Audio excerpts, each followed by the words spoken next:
సాక్షాత్ కృష్ణ పరమాత్మ, అందరిలోనూ కృష్ణ పరమాత్మ. ఇప్పుడు గోపాలకులు కాదు, అక్కడ రాసిపెట్టమన్నారు, గుహలో పెట్టాడు పాప ఆయన. చూస్తున్నాడు బ్రహ్మదేవుడు, కృష్ణ పరమాత్మ వెళ్ళిపోయాడు. ఎవరికి ఏ చింత లేదు. ఎందుకోసమని అన్ని వచ్చేసాయి కదా ఇంటికి. ఆ రోజు చూస్తే తల్లులకు కూడా ఉత్సాహం వస్తుంది. సాక్షాత్ వస్తుంది ఎవరు? అంతర్యామిగా ఉండేటువంటి పరమాత్మ బహిగా, అంటే బయట కనపడుతున్నాడు. ఇప్పుడు మనందరికీ అంతర్యామిగా ఉంటాడు పరమాత్మ. అది బయట చూస్తున్నాం మనం. వెంకటేశ్వర చూస్తున్నాం, అర్థమైంది మనలో ఉండే పరమాత్మని వెంకటేశ్వర స్వామిలో చూస్తున్నాం. ఇక్కడ ఏమైంది? అంతా కృష్ణులే నిజానికి, కానీ ఎవరికేం తెలియదు, మోహమే. అంటే నా కొడుకు వచ్చాడు, నా కొడుకు వచ్చాడు ఎవరు. కానీ ప్రేమ ఉప్పొంగుతోంది.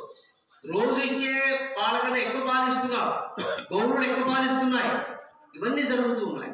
ఈ సందర్భంలో అంటే అక్కడ ఎందుకు జరిగింది అట్లా అంటే, పూర్వకాలంలో గరుత్మంతుడికి సర్పాలు ఆహారంగా ఉన్నాయి. ఇష్టం వచ్చి తినేసుకుంటే వాళ్ళందరూ ఒప్పందం చేస్తున్నారు. ఏమిటి అంటే, పౌర్ణమి నాడు కానీ అమావాస్య నాడు కానీ తమ జాతి నుండి ఒక సర్పాన్ని, అంటే కుటుంబానికి ఒక సర్పం చొప్పున సాగించేయడం. ఈ కాళీయుడు ఏం చేశాడు? తాను ఆహారంగా ఇవ్వాల్సిన సర్పాన్ని తాను తినేశాడు. గరుత్మంతుడికి ఇవ్వలేదు. గరుత్మంతుడు అంటే భయం ఉంది, మహాబలవంతుడు గరుత్మంతుడు. అంచేత అక్కడ రమణయ్య దీపమైంది. అక్కడ ఒక ఋషి, అతను తపస్సు చేసుకుంటున్నాడు. అతనికి తపస్సుకి భంగం ఉంది, గర్భ ఆహారం అవసరం వచ్చింది. అక్కడ చేప తిందామని వచ్చాడు. అక్కడికి దానికి కొంచెం అలజడి జరిగి అతనికి కొంచెం డిస్టర్బెన్స్.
లక్ష్మీపతి గారు